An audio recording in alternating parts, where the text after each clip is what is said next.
Hello दोस्तों, कैसे हैं आप? टीम शिक्षा आपका हार्दिक अभिनंदन करता है। मैंने प्रीवियस सीरीज में एएलपी के प्रीवियस ईयर क्वेश्चन उठाए थे। अब मैं इसी श्रृंखला में आगे के प्रश्नों को कराने जा रहा हूं। आइए शुरू करते हैं। ये रहा हमारा पहला प्रश्न। एक पंखा गर्म मौसम के दौरान आराम का एहसास करवाता है क्योंकि। देखिए, इसका सही आंसर होगा हमारा पसीना तेजी से वाष्पित होता है। इसका एक और एप्लीकेशन है। जैसे कि आप घड़े में पानी रखते हैं, तो जो घड़े में पानी रखते हैं तो घड़े में छोटे छोटे छिद्र होते हैं। छोटे छोटे छिद्र होते हैं। इन छिद्रों से वाष्पन की दर बढ़ जाती है और इसमें रखा हुआ पानी ठंडा होने लगता है। चलिए अगले प्रश्न पे चलते हैं। तो दोस्तों, यह है हमारा दूसरा प्रश्न। इसमें पूछ रहा है, टेलीविजन प्रसारण में ऑडियो सिग्नल संचारित करने के लिए किस तकनीकी का इस्तेमाल होता है। देखिए, जब ऑडियो सिग्नल की बात की जाएगी तो आवृत्ति मॉड्यूलेशन होता है। और अगर आपसे पूछा जाए कि अगर दृश्य सिग्नल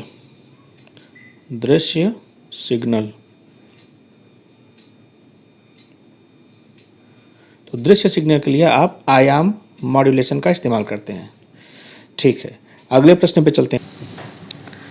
चमगादड़ रात के अंधेरे के दौरान उड़ान भर सकते हैं और शिकार भी कर सकते हैं। यह होता है क्योंकि।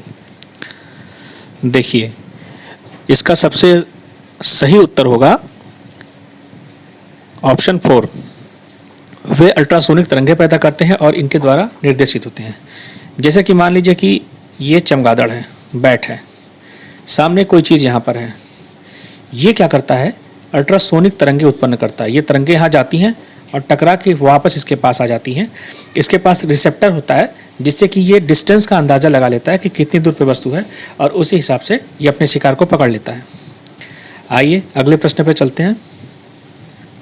निम्नलिखित में से क्या सुपरसोनिक जेट की उड़ान का प्रभाव है? देखिए, जो सुपरसोनिक जेट होते हैं वो समताप मंडल में उड़ते हैं। समताप मंडल में उड़ते हैं ये। और जो हमारी ओजोन की परत होती है वो समताप मंडल के अंदर ही होती है। ओजोन लेयर, ओजोन की परत। तो ये ओजोन परत में प्रदूषण उत्पन्न करते हैं जिससे कि ओजोन परत हमारी डिप्लीट मतलब पतली होने प्रारंभ हो जाती है। तो इसका सही आंसर होगा 3।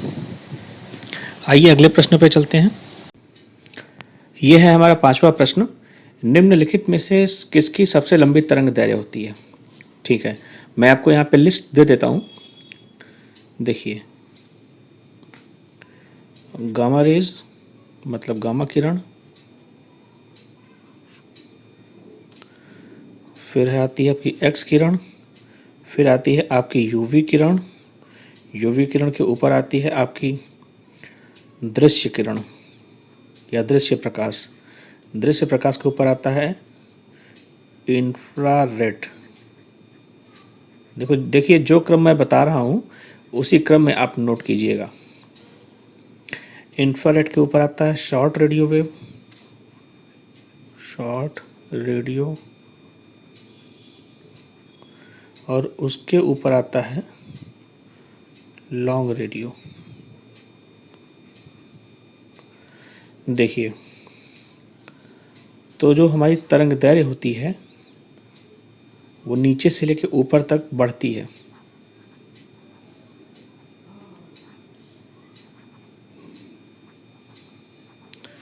जैसे जैसे हम ऊपर की तरफ बढ़ते हैं हमारी तरंग दैर्घ्य बढ़ते जाती है। देखिए, इसी में एक प्रश्न ये बनता है कि ऊर्जा किसकी अधिक होती है। तो देखिए, तरंग दैर्घ्य और ऊर्जा में जो रिलेशन होता है वो होता है आपका जो लेम्डा होता है, मतलब तरंग दैर्घ्य होता है, तरंग दैर्घ्य ये इनवर्सली प्रोपोर्शनल होता है ऊर्जा का। ठीक है, मतलब ये है कि जब आपकी तरंग दैर्घ्य ज़्यादा रहेगी उसकी ऊर्जा कम रहेगी। फिलहाल इस प्रश्न में ये पूछ रहा है कि सबसे लंबी तरंग दैर्घ्य किसकी है। तो आप विकल्प में देखिए तो सही उत्तर हो जाएगा रेडियो तरंगें। ठीक है, दो प्रकार की रेडियो तरंगें होती हैं, एक होती है शॉर्ट, एक होती है लॉन्ग। तो इसमें रेडियो तरंगें दिया है तो रेडियो तरंगों की तरंग दैर्घ्य सबसे ज़्यादा होगी। अगले प्रश्न पे चलते हैं। एक रेडियो स्टेशन 30 मीटर बैंड पर प्रसारण करता है। इस स्टेशन द्वारा प्रेषित वाहक तरंग की आवृत्ति क्या है? देखिए, इसका फार्मूला होता है n = C/I, जहाँ पे I ये आपकी है तरंग दैर्घ्य, C क्या है? ये प्रकाश की चाल है, प्रकाश की चाल है, और n आपकी जो होती है वो आवृत्ति होती है, n आपकी आवृत्ति है। तो अब फार्मूला को पता चल गया है, तो आप वैल्यू पुट कर लीजिए। n = C की वैल्यू होती है 3 × 10⁸ मीटर पर सेकेंड, और जो तरंग दैर्घ्य दिया है उसकी वैल्यू 30 दी है। जब आप इसको सॉल्व करेंगे तो ये आ जाएगा 10 × 10⁶, मतलब आपका हो जाएगा 10 मेगाहर्ट्ज़। इसका सही उत्तर होगा। चलिए अगले प्रश्न पे चलते हैं। तराशा गया हीरा किसके कारण अत्यधिक चमकता है? देखिए, इसका सही आंसर होगा पूर्ण आंतरिक परावर्तन। जो डायमंड होता है, डायमंड का जो अपवर्तनांक होता है वो 2.4 के करीब होता है, जो इसका रिफ्रैक्टिव इंडेक्स होता है n। तो इसमें जब प्रकाश की किरण जाती है तो जैसे कि मतलब ये मान लीजिए कि अगर डायमंड है, इस टाइप का कोई डायमंड है, तो प्रकाश की किरण अगर इसके अंदर आती है तो फिर इसके अंदर आने के बाद वो बाहर नहीं निकल पाती, इसी माध्यम में ट्रेवल करती रहती है, टकराती रहती है आपस में, और इसमें पूर्ण आंतरिक परावर्तन की घटना होती रहती है और इसकी चमक बढ़ती जाती है। तो जो हीरा जितना ज़्यादा तराशा जाता है वो उतना ज़्यादा ही चमकता है, क्योंकि उसमें आप लाइट को ट्रेवल करने के लिए उतना ही ज़्यादा आप बेंड कर रहे हैं, झुका देते हैं। चलिए नेक्स्ट क्वेश्चन पे चलते हैं।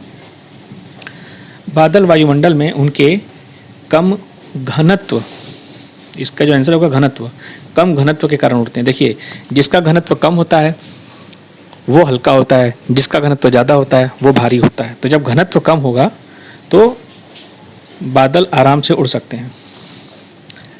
अगले प्रश्न पे चलते हैं। टेलीविज़न की खोज किसने की थी? देखिए, टेलीविज़न की खोज की थी बेयर्ड ने, J.L. बेयर्ड इनका नाम है, ऑप्शन 3। अब अगले प्रश्न पे चलते हैं। ठंडे देशों में थर्मोमेट्रिक तरल के रूप में अल्कोहल को पारे से अधिक वरीयता दी जाती है, क्योंकि देखिए, जो इसका सही उत्तर होगा वो होगा अल्कोहल का हिमांक बिंदु कम है। देखिए, अगर हम अल्कोहल की बात करें तो जो अल्कोहल का हिमांक बिंदु होता है वो होता है 114.1, ये माइनस में, डिग्री सेंटीग्रेड। और अगर हम पारे की बात करें, मतलब मरकरी की, तो इसका होता है -38।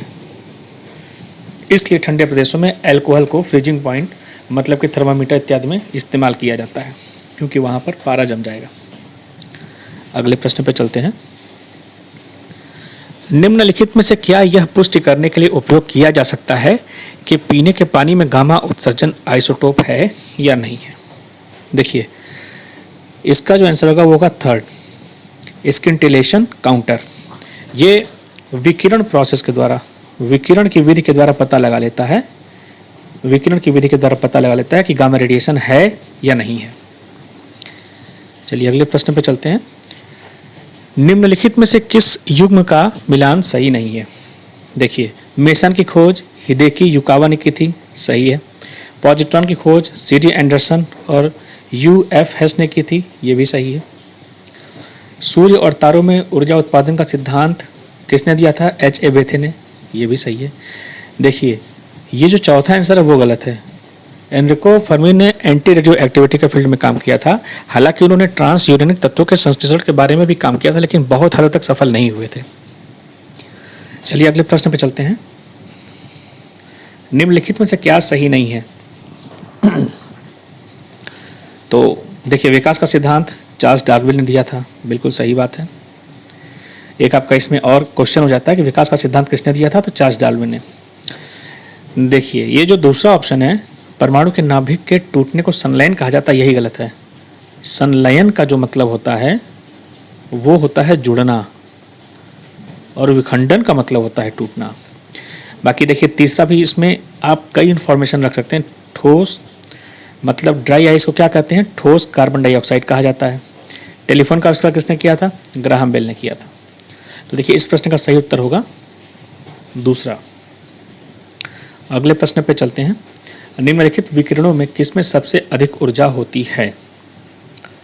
देखिए इसमें हम आपको एक ऊर्जा का चार्ट बना के दे देते हैं और आप उसमें नोट कर लीजिएगा। देखिए सबसे नीचे होता है गामा, सबसे नीचे होता है गामा, गामा किरण।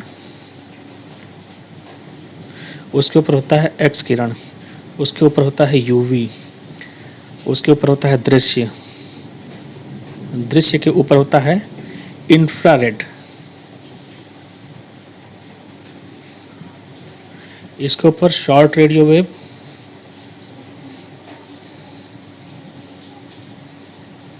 इसके ऊपर होता है लॉन्ग रेडियो वेव। देखिए ऊर्जा जो होती है ऊपर से नीचे बढ़ती जाती है, जब ऊपर से नीचे आप आएंगे तो ऊर्जा बढ़ती जाएगी। अब आप आंसर देख लीजिए।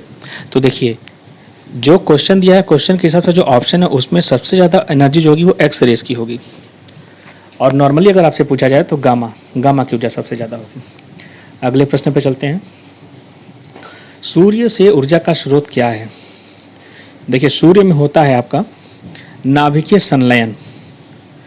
देखिए दो हाइड्रोजन परमाणु मिलके ड्यूट्रियम बनाते हैं, ठीक है, ड्यूट्रियम का निर्माण करते हैं, और फिर दो ड्यूट्रियम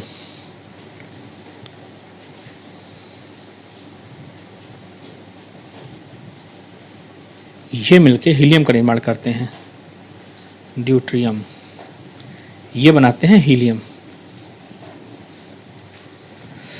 तो ये जो प्रोसेस होता है इसमें बहुत ज़्यादा ऊर्जा निकलती है, और यही ऊर्जा हमको प्राप्त भी होती है, और यही ऊर्जा जो है सिद्धांत है सूर्य का।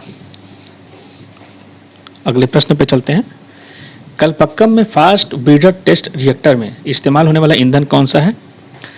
प्लूटोनियम, प्लूटोनियम का इस्तेमाल किया जाता है। नेक्स्ट क्वेश्चन पे चलते हैं। रेडियोधर्मी पदार्थ क्या उत्सर्जित करता है। तो जो रेडियोधर्मी पदार्थ होता है वो अल्फा, बीटा और गामा तीनों प्रकार के रेडिएशन उत्सर्जित करता है।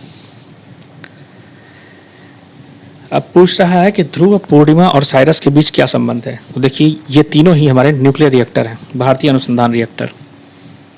अगले प्रश्न पर चलते हैं। यदि परमाणु रिएक्टर में कंट्रोल रॉड्स का उपयोग नहीं किया जाए तो क्या होगा। देखिए चेन प्रक्रिया सीमा से बाहर निकल जाएगी। अब चेन प्रक्रिया जब सीमा से बाहर निकल जाएगी तो बहुत ज़्यादा एनर्जी जो है, बहुत ज़्यादा एनर्जी प्रोड्यूस होगी, जिससे विस्फोट होने की संभावना है। नेक्स्ट क्वेश्चन पर चलते हैं। तरल के अंदर तैरते हुए एक गेंद का भाग किस पर निर्भर करता है। तो जो इसका सही उत्तर होगा वो होगा तरल का घनत्व और गेंद का घनत्व, इन दोनों पर, मतलब ऑप्शन 4 सही होगा, 1 और 2 दोनों। तो दोस्तों ये था हमारा आज का प्रश्न। अगर आपको आज का हमारा प्रश्न अच्छा लगा हो और अगर ये हमारा सेशन आपको अच्छा लगा हो तो प्लीज़ हमारे चैनल को लाइक करें, सब्सक्राइब करें और शेयर करें। Thank you.